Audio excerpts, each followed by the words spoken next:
Muchas gracias, líder. Buen día para todos. ¿Está contento? Diga amén. ¿Está triste? Diga amén. ¿Y por qué están tristes? Entonces eso pasa cuando tenemos el amén en automático. Siempre es un placer estar, creo que es la segunda vez que vengo, porque estuve un martes en un programa de estudio que ustedes tienen, aún lo tienen, ¿verdad? Los martes.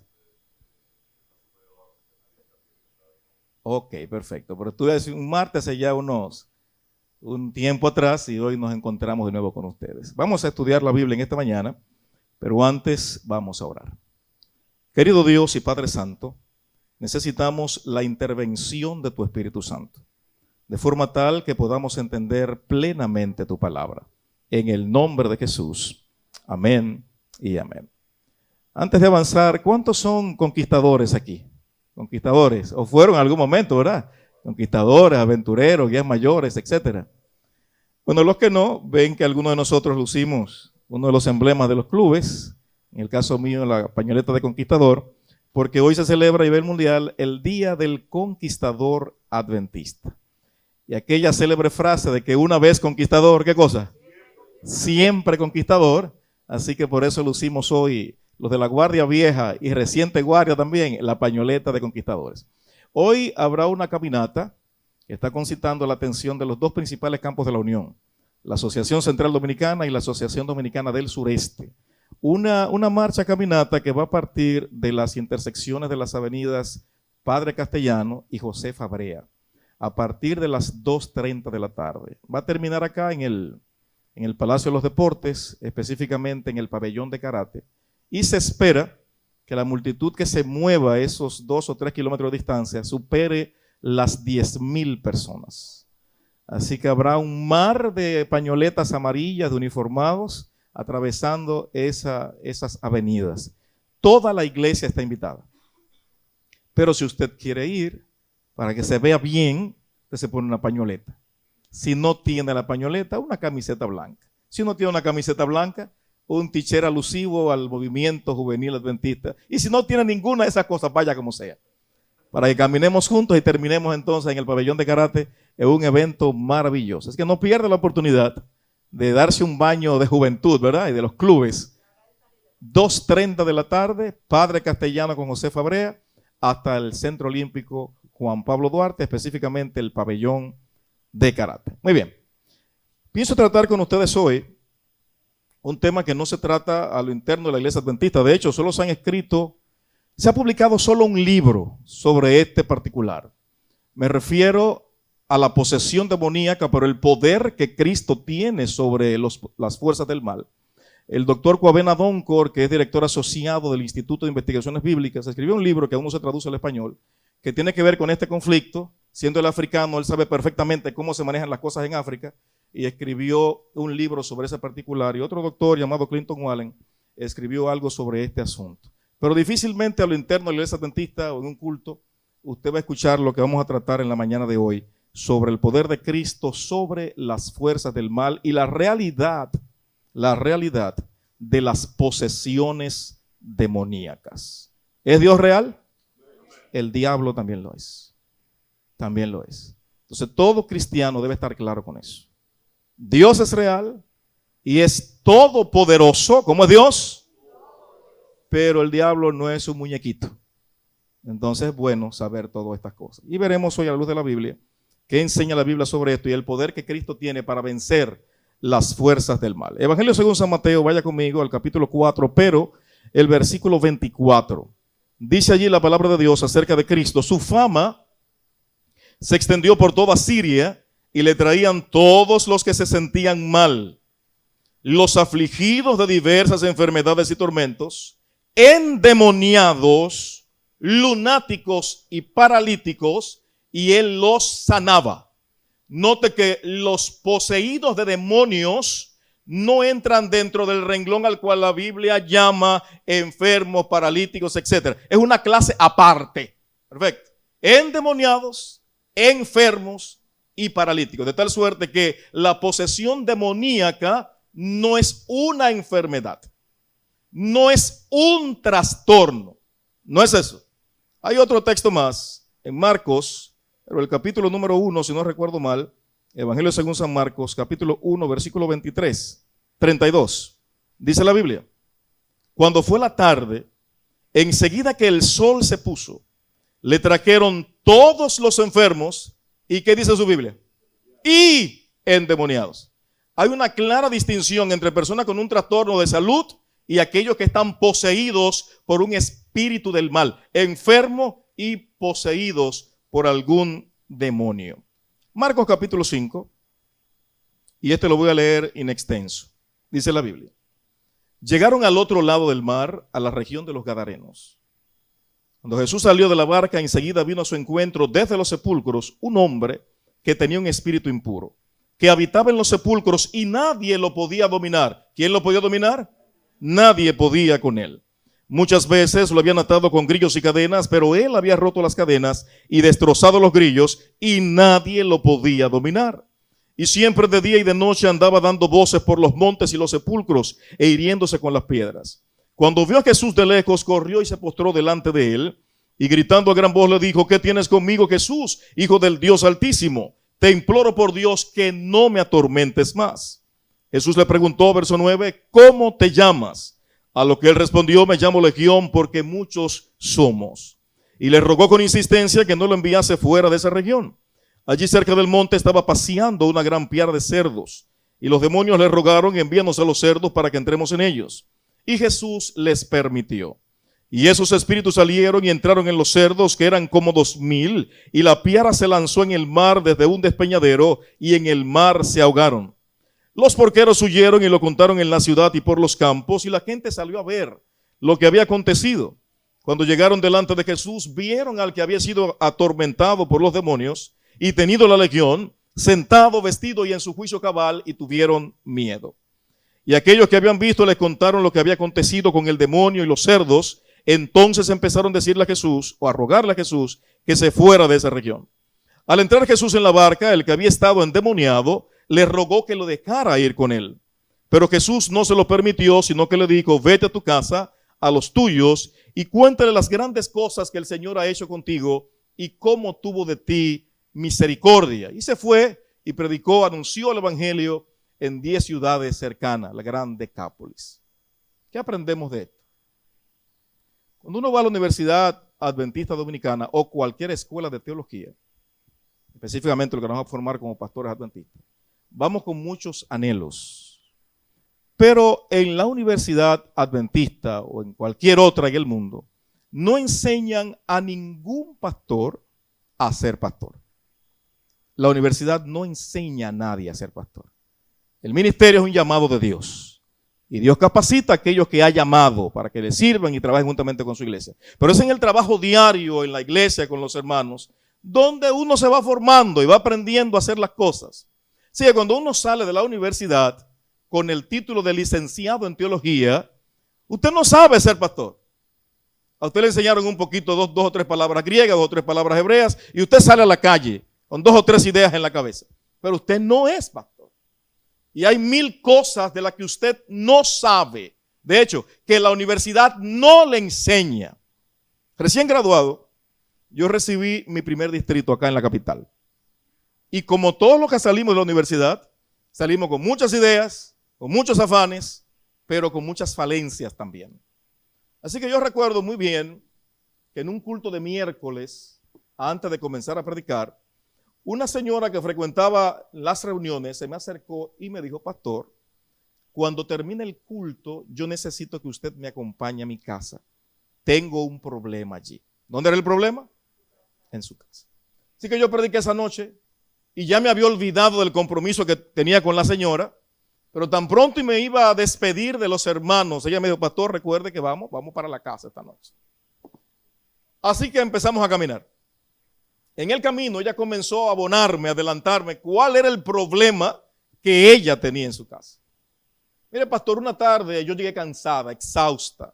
Solo quería un baño y acostarme. Pero en la parte de atrás, en un patio cercano al mío, había un grupo de personas que estaban danzando alrededor de la estrella de David. Perfecto. Danzando alrededor de la estrella con velas y cuantas cosas ahí. Y pronunciando palabras que nadie podía entender. Yo, incómoda y cansada, le dije 2 o 3 malas palabras para que dejaran de hacer el escándalo aquel. y una persona tomó una botella de cristal con un líquido negro dentro y la lanzó a mi patio. Cuando la botella se rompió, se desparramó el líquido y un olor, pastor, a podrido, descompuesto, infecto, inundó toda la casa. Y ese olor a podrido, a cadáver, no se iba. Y yo le apliqué cuantos detergentes, cloro, agua, y la peste no se iba. Desde ese día, pastor, yo estoy sintiendo cosas extrañas en mi casa. La primera noche sentí un movimiento en la cocina, era una casa de 2 niveles, abajo estaba la cocina y la sala, arriba estaban las habitaciones. Sentía como que alguien tomaba las sillas y las reventaba contra la pared, tomaban los platos y los rompían contra la pared.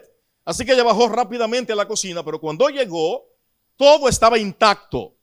La mesa en su lugar, la silla en su lugar, los platos en su lugar. Así que aterrada subió a refugiarse a su habitación y una entidad que ella no logró ver arrancó las cortinas de la habitación y se las lanzó en la cara. Para esa casa yo iba ahora, Pero a mí no se me enseñó eso en la Universidad Adventista Dominicana. A mí no se me dio demonología 1, demonología 2 y exorcismo avanzado. A mí no se me enseñó eso. ¿Cómo yo voy ahora a esta casa donde sé que el diablo habita cuando a mí nadie me dijo cómo hacer con este tipo de cosas? Sí conozco 2 o 3 palabras en hebreo, 2 o 3 palabras en griego, pero yo nunca he bregado con una cosa así. Y no se me preparó para ello. No puedo devolverme a mi casa y decirle, deme un chance que voy a revisar las notas que me dieron en la universidad. No se me enseñó eso. Así que entramos a la casa. Me dijo, anoche, pastor, esa entidad brincaba de un lado al otro de mi cama. Pastor, ¿qué es eso? Mira, hermano, yo entré y oré lo más rápido que pude hacerlo y emprendí la huida. Al día siguiente ya me llamó, pastor, venga que el asunto se ha agravado. Así que yo no iba a ir solo a esa casa. Me llevé a algunos hermanos consecuentes con el evangelio, hermanos de fe y de testimonio. Y fuimos a la casa y cantamos, oramos, leímos algunos salmos, hicimos lo que entendíamos pudimos haber hecho. Y me fui. Pues al día siguiente ya me llamó, pastor, yo sentí una voz queda, una voz como cuando alguien se va alejando, que la intensidad de la voz comienza a disminuir. Y esa voz decía, vámonos, porque el pastor vuelve y nos va a dar duro. Y nunca más sintió nada en su casa. Siendo pastor en San Cristóbal, allá en Villa Esperanza, me llamó una hermana de una de las iglesias una tarde. Pastor, pase por acá. Y cuando llegué me dijo, mire pastor, todos los días, a las 3 de la mañana, hora reloj, hay algo que se tira en el techo de la casa, una casa de zinc, y comienza a correr de un extremo al otro, a las 3 de la mañana todos los días. Y el primer día que sentí el movimiento en el techo, sentí un olor a algo podrido, descompuesto. Así que encendí la luz y miré debajo de la cama, no había nada. Moví el colchón y cuando levanté el colchón, estaba nadando en cucarachas. Asustada, corrió rápidamente a la habitación de su niño más pequeño y cuando retiró la sábana con la que estaba arropado el pequeño, en su espalda tenía un charco de sangre. Óigame bien, después de creer o no lo que yo estoy diciendo, yo vi las marcas en la espalda. Al día siguiente, el mismo movimiento en el techo, el mismo olor nauseabundo, encendió la luz, pero esta vez no era la espalda de su hijo la que sangraba, sino una de sus piernas. Y también vi sus marcas. Dice, pastor, pero ¿qué es eso? ¿Qué es eso? Si uno pudiese mover el velo que separa el mundo físico del mundo espiritual, nosotros veríamos la lucha que se libra en derredor nuestro. Y los espíritus del mal y del bien que nos rodean. Siendo pastor en una iglesia allá en Cambita, en Los Cacaos, no sé cuántos conocen Los Cacaos de Cambita, yo había comprado un motor para moverme a las profundidades de las montañas de Los Cacaos. Y un día, qué sé yo, debían ser las 5 o 6 de la tarde, bajaba muy contento, emocionado del trabajo misionero. Y no voy percatándome de los hoyos que hay en la carretera. Así que bajo mi motor y en un momento dado de descuido el motor cae en un hoyo y me fui de boca con todo y motor. Ahora, antes de caer al piso, yo sentí que 2 manos se posaron debajo de mis axilas y me levantaron. Y yo miré hacia abajo y veía el motor dando tumbos mientras yo estaba suspendido entre el cielo y la tierra. Los muchachos que venían de la escuela y vieron el suceso, Porque yo quedé suspendido mientras el motor daba tumbos, se pusieron la mano en la cabeza y yo caí de pie en la calle, sin ningún daño. ¿Quién hizo eso? Entonces, el evangelio y lo que la Biblia establece no es un cuento, hermanos. Hay poderes del bien, ángeles, que nos cuidan, que están con nosotros, pero hay demonios también que nos hacen la vida miserable e infeliz. Ambos poderes existen. Perfecto. De manera tal que como Dios es real, las fuerzas del mal también lo son. Son reales. El ambiente en el cual Cristo se desarrolló cuando vino a esta tierra. Yo quiero leer una declaración de Elena White para que usted vea cómo Elena describe la condición en la que estaba el mundo cuando Jesucristo vino a esta tierra a ministrar. Yo quiero que usted escuche perfectamente esta declaración del libro El deseado de todas las gentes. En la página 27 dice ella lo siguiente. El engaño del pecado había llegado a su culminación. Habían sido puestos en operación todos los medios para depravar las almas de los hombres. Dios, mirando al mundo, contemplaba sufrimiento y miseria. Veía con compasión cómo los hombres habían llegado a ser víctimas de la crueldad satánica. Miraba con piedad a aquellos a quienes se estaba corrompiendo, matando y perdiendo. Habían elegido a un gobernante que los encadenaba como cautivos a su carro. Aturdidos y engañados, avanzaban en lóbrega procesión hacia una ruina eterna, hacia la muerte de la cual no hay esperanza de vida, hacia una noche que no tiene mañana. Escuche ahora, los agentes satánicos estaban incorporados en los hombres. Los cuerpos de los seres humanos, hechos para ser morada de Dios, habían llegado a ser habitaciones del diablo. Ese fue el cuadro que Jesús vio cuando llegó a esta tierra. La Biblia enseña que en un momento dado cruzó al otro lado del mar de Galilea. Ningún movimiento de Cristo era intempestivo. Tenía algo que hacer allí. Los versículos anteriores de Marcos capítulo 5 nos contextualiza qué cosa iba a hacer Cristo y qué experiencia sufrieron los discípulos y él antes de hacer una obra especial en Gadara. Lea conmigo los versículos 35 en adelante del capítulo 4. Dice la Biblia: al atardecer de ese día, el día que Cristo cruzó al otro lado del mar de Galilea, dijo a los discípulos: pasemos a la otra orilla. Despidieron a la multitud y lo llevaron en la barca tal y como él estaba. Habían también con él otras barcas y se levantó una gran tormenta que echaba las olas en la barca tanto que se hundía. Pero Jesús estaba en la popa durmiendo sobre un cabezal. Lo despertaron y le dijeron: maestro, ¿no tienes cuidado que perecemos? Jesús se levantó y reprendió al viento diciendo: cállate y enmudece. Y el viento cesó y vino una gran calma. Y a ellos les dijo: ¿por qué estáis así atemorizados? ¿Cómo es que aún no tenéis fe? Entonces sintieron gran temor y se decían el uno al otro: ¿y quién es este que hasta las tormentas y el mar le obedecen? En la concepción judía, ¿qué entendía el judío en su folclore? El judío pensaba que Dios gobernaba desde las alturas y que el diablo gobernaba en la parte baja. Eso entendía el judío. Si usted se da cuenta, siempre que Cristo quiso tener comunión con su Padre y encontrar solaz y sosiego, ¿a dónde iba? Usted siempre va a encontrar a Cristo en la montaña. Marcos 9, dice la Biblia, en un momento dado, lleva un padre a un niño poseído por un espíritu del mal. Cristo estaba en la montaña. ¿Dónde estaban los discípulos? Intentaron los discípulos sacar el demonio del muchacho. ¿Pudieron? ¿Dónde estaba el demonio? Abajo. ¿Dónde estaba Cristo? Ahora, no estoy diciendo con esto que Cristo se aclimatara al folclore de su tiempo, pero siempre que él quería tener comunión con su Padre, estaba en la parte alta. Ahora bien, en un momento dado, Cristo sube al mar de Galilea y se levanta una borrasca, una tempestad. Los discípulos que estaban ahí, todos ellos, conocían las técnicas de navegación. Pedro tenía su propio barco. Los hijos de Zebedeo, juntamente con su padre, una empresa pesquera, conocían los peligros del mar.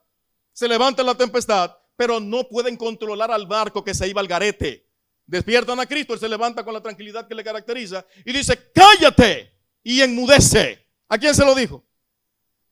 No, el mar no tiene conciencia. El mar no tiene emociones. Usted no habla con el mar. Usted no habla con el viento. En la mentalidad judía se entendía que si el diablo controlaba la parte baja y Palestina, Mar Muerto y toda esa región, es la depresión geográfica más profunda del mundo. Así que si vamos a aceptar el folclore judío, que el diablo gobernaba en la parte baja y toda la región del Mar Muerto y Galilea es la parte más baja del mundo, ¿dónde gobernaba el diablo entonces? Toda esa región. según la mentalidad judía. Libro de Isaías, capítulo 27, vaya conmigo por favor. Isaías capítulo 27, por el versículo 1, note lo que dice la Biblia allí, 27:1, el libro de Isaías. En aquel día el Señor castigará con su espada dura, grande y fuerte, al leviatán serpiente huidiza, al leviatán serpiente tortuosa, y matará al dragón que está ¿dónde? ¿Y quién es el dragón? Entonces, en la mentalidad judía, el diablo gobernaba en el caos, en las profundidades del mar. La mente judía. ¿Te recuerda el profeta Jonás? Perfecto. La Biblia dice que en un momento dado, Cristo le da la ordenanza de predicar en Nínive. Pero para huir de la presencia del Señor, ¿para huir de quién? ¿Y hay algún lugar donde podamos escondernos de la presencia del Señor? No. Si subimos a la montaña, ¿quién está ahí? Si vamos al sepulcro, ¿quién está ahí? O sea que no hay manera de escondernos de la presencia de Dios. Sin embargo, el profeta, para huir de la presencia de Dios, se interna en las profundidades del mar. ¿Por qué? Porque él, como profeta y judío, sabe que quien gobernaba en las profundidades del mar, ¿quién era? El diablo. Y si yo quiero huir de la presencia de Dios, el mejor lugar para hacerlo es donde el diablo gobierna. ¿Me hago entender? Es como pensaba el profeta. De hecho, el mar en la Biblia es como si peleara contra Dios. De tal suerte que en el Nuevo Testamento, cuando usted es hostil a Dios, cuando usted lee Apocalipsis 21, se le va a decir: vi un cielo nuevo y una tierra nueva, porque el primer cielo había desaparecido, la primera tierra. ¿Y el mar? El mar no como cuerpo de agua, sino del lugar de donde salen los enemigos de Dios. Note usted, el dragón, según Isaías 27, ¿vive dónde? En el mar. Pero Apocalipsis 13 le va a enseñar a usted que los grandes enemigos de Dios en el Nuevo Testamento, ¿de dónde salen? Así que decir que no habrá mar es que ya no habrá enemigos de Dios, que el mar desaparecerá. Ahora bien, en el folclore judío, reitero, se entendía que el diablo vivía en las profundidades del mar. Cuando se levanta la borrasca en el mar de Galilea, quien intenta partir por la mitad el barco, ¿quién es? El diablo, hermanos. Por eso cuando Cristo dice cállate y enmudece, no se lo dice al mar, se lo dice al dragón que vive en el mar. Y cuando Cristo le dice al diablo que se calle, el diablo se calla. Lo que usted no somete, Cristo lo somete. Lo que usted no controla, Cristo lo controla. Lo que usted ni controla ni somete, Cristo lo controla y lo somete. Así que el diablo se queda tranquilo. Llega al otro lado del mar de Galilea y sale del cementerio un muchacho que había perdido toda la apariencia humana. El cabello enmarañado, los ojos rojos, pedazos de carne colgaban de su cuerpo y pedazos de cadena, porque habían intentado atarlo durante mucho tiempo, pero nadie podía dominarlo. ¿Quién lo dominaba? Nadie. Es lo mismo que se dice del Leviatán, que es una figura también de Lucifer. Vaya conmigo a Job capítulo 41 para que veamos algo. Libro de Job capítulo 41, hay una descripción que se nos da de este esperpento del cual no hay un registro fósil. Pescarás al Leviatán con anzuelo, atarás su lengua con una cuerda, pondrás un cordel en su nariz y horadarás con garfio su quijada. Suplicará él tu compasión, te rogará con palabras tiernas, harás concierto contigo para que le tomes como siervo perpetuo. Verso 9, vana es la esperanza de subyugarlo, porque su sola vista aterra. ¿Quién podía someter al Leviatán? Nadie. Nadie se atrevía a ponerle la mano a esta bestia espantosa. Era poderoso. Nadie lo sometía. Sin embargo, el Salmo 74, al hablar sobre el Leviatán, yo quiero que usted vea lo que dice este Salmo sobre esta bestia a quien nadie podía someter. 74, 12 al 14. Sin embargo, Dios es mi rey desde el tiempo antiguo que obra salvación en la tierra. Tú dividiste el mar con tu poder, quebrantaste cabezas de monstruos marinos y machacaste la cabeza del Leviatán. Cuando usted escucha que alguien machaca la cabeza del Leviatán, ¿qué promesa bíblica llega a su mente? Génesis 3:15, cuando se promete que Dios va a desbaratarle la cabeza al diablo. Note que lo que usted no puede someter, lo que usted no puede controlar, Cristo le machaca la cabeza. ¿Me hago entender? Ahora, el problema radica en que muchas veces usted quiere o cree que puede controlar al Leviatán. El problema está en que muchas veces usted cree que tiene el tupé, el poder para usted enfrentarse con el diablo. Nadie que se ha enfrentado con el diablo ha salido ileso, hermanos. Usted no puede hacer eso. Usted no tiene la condición para eso. Alguien superior al diablo tiene que vencerlo. El que puede machacarle la cabeza no es usted. Perfecto. Ahora Cristo llega y sale ese esperpento humano del cementerio. No controla su cuerpo, está completamente desnudo. Cuando Él abre su boca, quien habla a través de Él son las fuerzas que lo gobiernan. Dictando una campaña en una iglesia al aire libre, llegó un muchacho que me pareció extraño.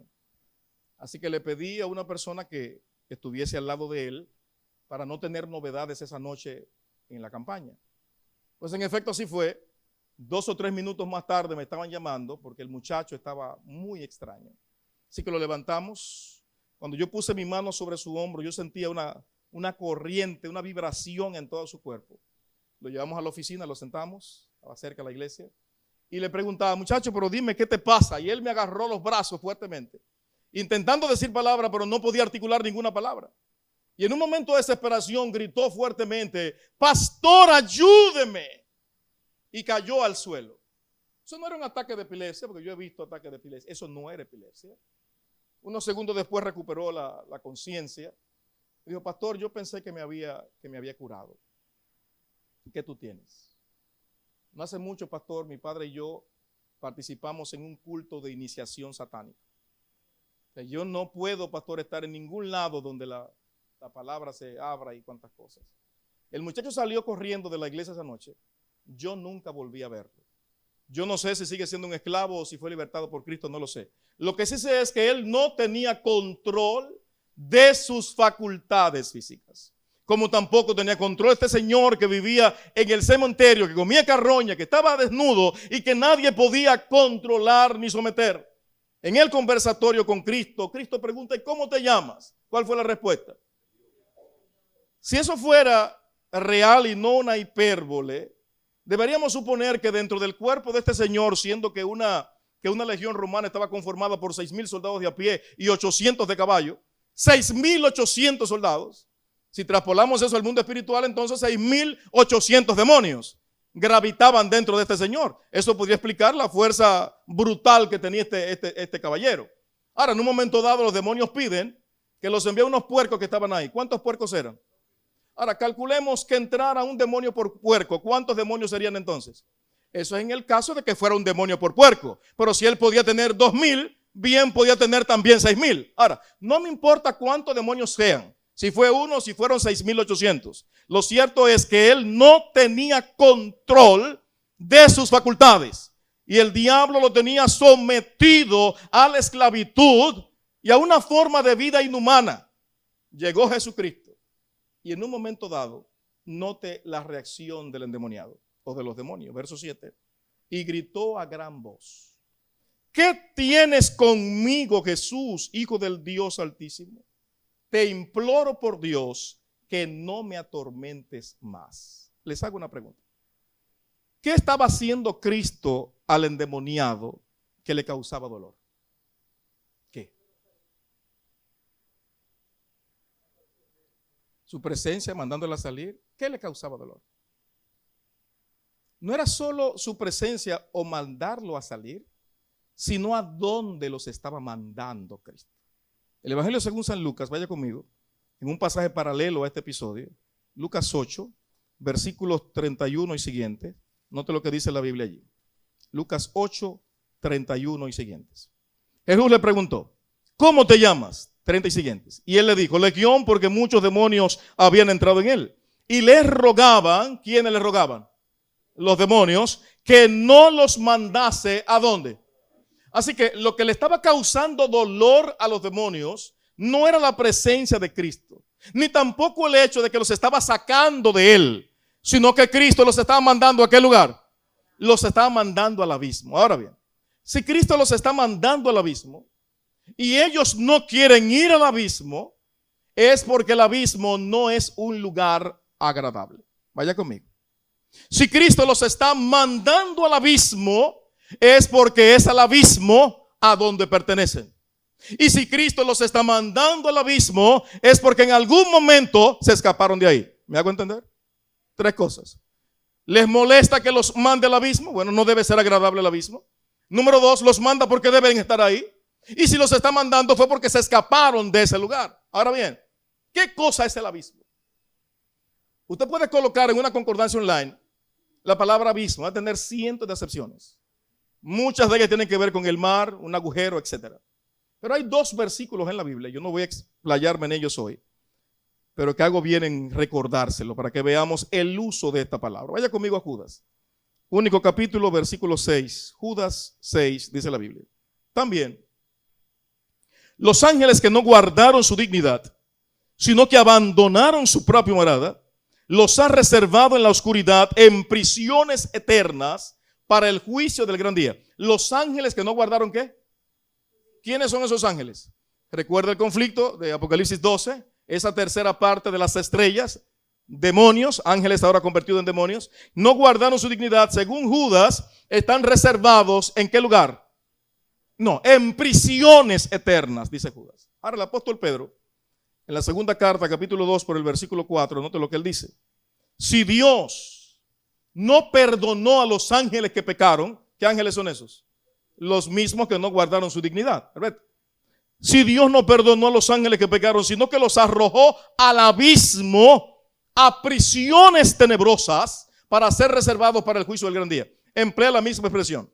Prisiones tenebrosas y prisiones de oscuridad, que emplea Judas, pero le añade abismo.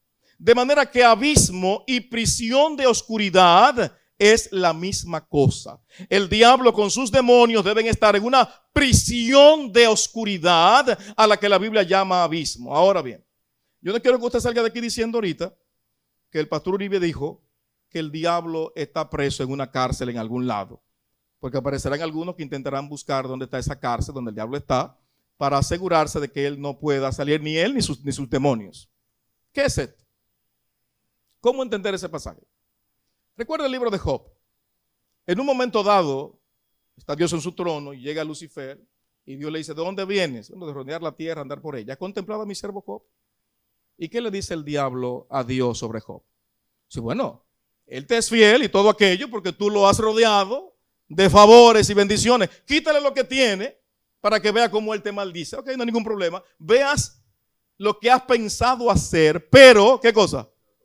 Cuidado con ese hombre. Así que el diablo bajó, acabó con sus hijos, acabó con su dinero, con su fortuna, y el hombre quedó en la más terrible pobreza y sin familia ahora.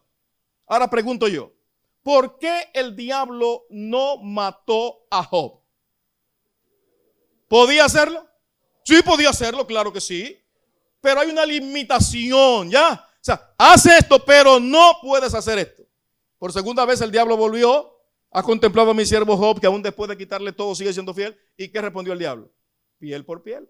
El hombre dará todo por su vida, no hay ningún problema. Ve, enfermo, lo que sea, pero no lo toques. Bajó el diablo, lo enfermó, de tal suerte que solo podía tragarse la clara del huevo porque estaba podrido completamente. ¿Podía el diablo matarlo, sí o no? Sí, claro que sí. ¿Por qué no lo hizo?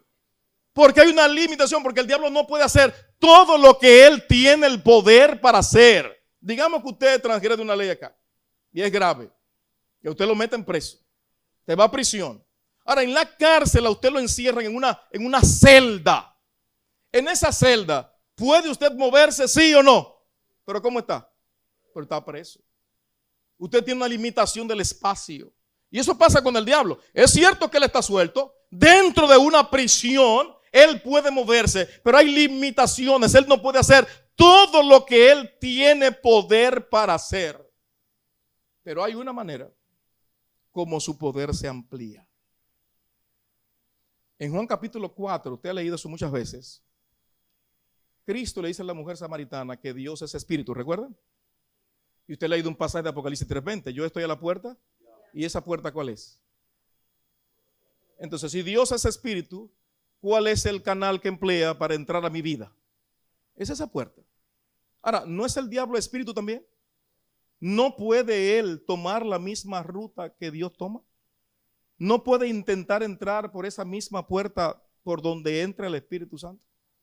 El libro de Mateo, capítulo 12, vaya conmigo para que veamos algo. El libro de Mateo, capítulo 12, y vamos a leer de ahí los versículos 43 y siguientes. Dice la Biblia: cuando el espíritu del hombre sale del hombre, anda por lugares áridos en busca de reposo y no lo halla. Entonces dice: volveré a la casa de donde salí. Cuando llega la encuentra desocupada, barrida y adornada. Entonces va y trae consigo a otros 7 espíritus peores que él y se instalan allí. Y la última condición de ese hombre llega a ser peor que la primera. Así también acontecerá en esta generación. Mire, todos nosotros en algún momento estábamos allá afuera. Y si estábamos allá afuera no servíamos a Dios. Si no servíamos a Dios, servíamos al diablo. Y nuestros cuerpos eran su morada. Y no nos controlábamos, Él hacía con nosotros lo que Él quería. Ahora, en un momento dado llegó Jesucristo a nuestra vida y sacó todo lo malo que había dentro de nosotros. Y nuestra casa, que estaba completamente desordenada, ¿cómo está ahora? Barridita, ¿verdad? Ahora, esa casa va a permanecer barrida y adornada todo el tiempo que usted permita que Cristo siga ahí.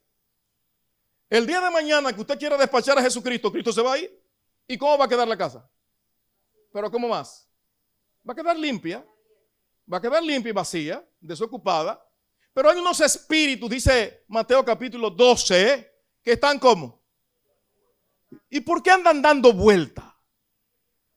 Recuerde que el diablo, antes de ser expulsado del cielo, juntamente con la tercera parte de los ángeles, ¿cuál era su casa? El cielo era su casa. Cuando el diablo fue sacado del cielo, quedó sin casa, hermano. O sea, el diablo no tiene casa. Y como no tiene casa, se quiere meter en la suya. Se está buscando las casas vacías. Porque él no tiene reposo. Yo quiero que usted se ponga a imaginar. Usted se levanta, qué sé yo, a las 6 de la mañana, 5 de la mañana para irse a trabajar. Pero usted tiene la esperanza de cuando usted sale cansado, ¿usted va para dónde? Para su casa. A quitarse los zapatos, a darse un baño y acostarse. Pero el diablo no puede hacer eso porque no tiene casa. Y como no tiene casa, quiere meterse en la casa suya. Y lo penoso de esto, hermanos, es que él habita en la casa inclusive de algunos adventistas. ¿Usted me está escuchando? Incluso en la casa de algunos adventistas. Si esa casa está desocupada, el diablo va a tomar posesión. ¿Cómo hace él eso? Juan capítulo 14. Yo quiero que usted vaya conmigo y lea ese versículo. Evangelio según San Juan, capítulo 14, versículo 30, si no recuerdo mal. 14:30 de Juan, así es. Cristo dice: ya no hablaré mucho con vosotros, porque viene el príncipe de este mundo, pero él no tiene nada en mí. ¿Qué no tenía el diablo en Cristo? Nada.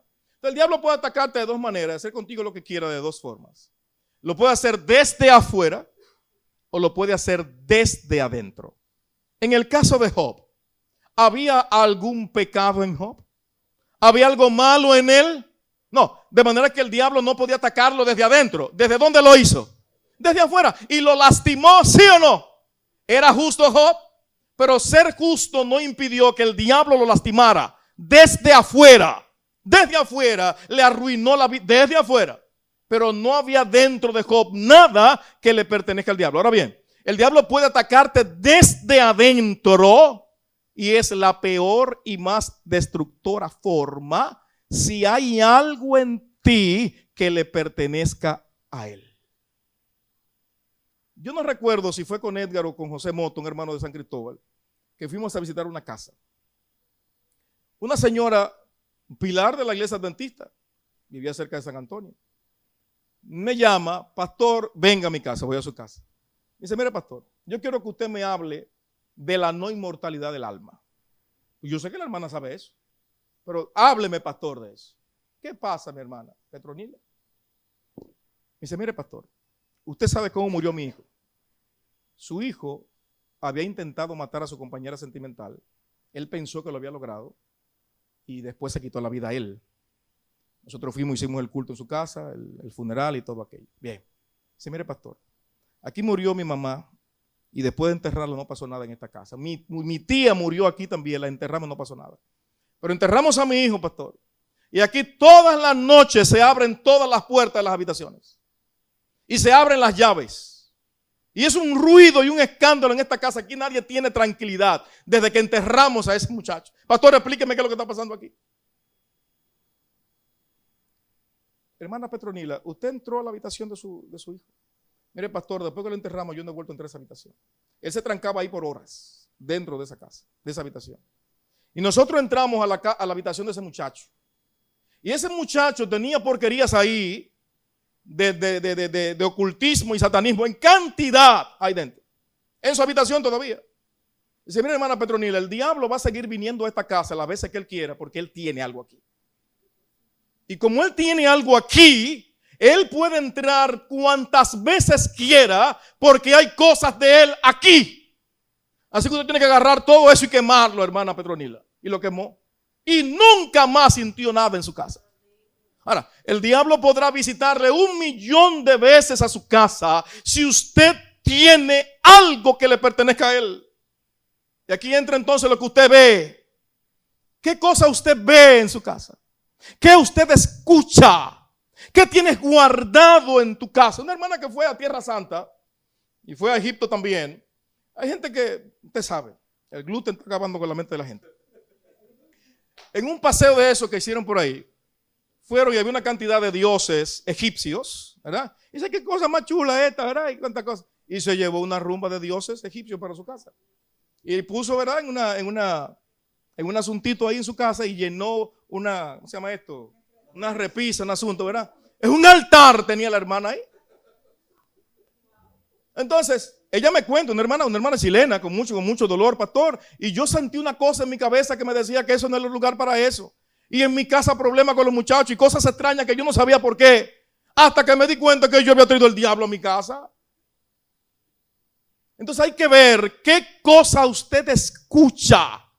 ¿Qué cosa usted guarda en su casa? Porque el diablo puede reclamar cualquier cosa que le pertenezca a él. ¿Por qué hay tanta violencia hoy día, hermanos? El desate de violencia que hay hoy, no me diga a mí usted que es porque los valores familiares se fueron por el caño. Eso no es así, ¿eh?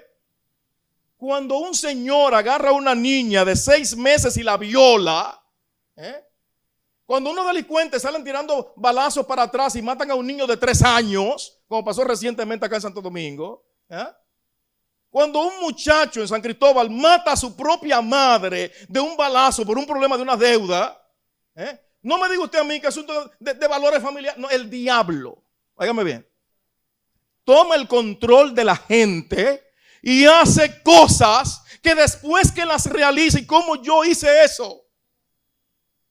¿Cómo las hice? ¿Cuánta gente no está sometida hoy bajo la influencia del príncipe de las tinieblas? Hay una cita que me aterra. Elena White sobre este particular, note lo que ella dice. Y escucha bien. La influencia de Satanás 308, el deseo de todas las gentes, se ejerce constantemente sobre los hombres para enajenar los sentidos, dominar la mente para el mal e incitar a la violencia y al crimen. Él debilita el cuerpo, obscurece el intelecto y degrada el alma. Siempre que los hombres rechazan la invitación del Salvador, se entregan a Satanás. En toda ramificación de la vida, escucha ahora, en el hogar, en los negocios y aún en la iglesia, son multitudes las que están haciendo esto hoy. Y a causa de esto, la violencia y el crimen, como una mortaja, llena toda la tierra. O sea, lo que usted está viendo hoy día del incremento de la violencia, hermanos. Oiga, no importa cuántas charlas de valores familiares demos, el problema no está ahí. El problema está en que su casa estaba vacía y el diablo se metió ahí. Y como se mudó ahí, usted no puede deshacer la obra de Lucifer con una charla de relaciones matrimoniales. Cristo necesita sentarse ahí. Cuando Cristo llegó, donde el endemoniado, Marcos capítulo 5, aquel que nadie podía controlar, aquel que nadie podía someter, que tenía pedazos de cadena y su humanidad había sido borrada, cuando Cristo llega a la vida de este individuo, de este infeliz esclavo del mal, cambió completamente. El que antes estaba desnudo, ahora lo encuentran vestido. El que era inquieto y era un loco, ahora está completamente juicioso, porque cuando Cristo llega, la vida de la gente lo cambia desde adentro y hasta afuera. Eso hizo Cristo con ese muchacho. Y lo puede hacer con nosotros hoy también. Ahora revise usted qué usted tiene en su casa. Porque si hay algo que huele a Satanás, él visitará su casa siempre que quiera. Viene el príncipe de este mundo, dice Cristo, pero no tiene nada en mí. La pregunta mía es, ¿puede usted también decir eso? ¿Puede usted decir, el príncipe de las tinieblas no tiene nada en mí? ¿O será que hay algo en usted que le pertenece a él? Si hay algo, yo te invito a traerlo delante del Señor hoy. Y que el Espíritu Santo queme aquello que le pertenece a Lucifer y que tú tienes acariciado. Si no logras controlarte, si hay situaciones todavía que te gobiernan, si sientes que haces cosas que no quieres hacer, al parecer hay alguien más gobernándote. Y quizás tengas algo que le pertenece a él. Esta mañana yo quiero orar por aquellos que quieren decirle a Jesucristo: Señor, yo quiero decir lo mismo que tú. He aquí viene el príncipe de este mundo, pero no tiene nada en mí. Entra en mi corazón esta mañana. Entronízate dentro de mi ser. Cierra la puerta y quédate ahí. ¿Te gustaría decir eso al Señor esta mañana? Ponte de pie y dile a Jesucristo: Señor, toma el control absoluto de mi mente y corazón. Querido Dios y Padre, a ti sea la gloria porque tú eres Dios.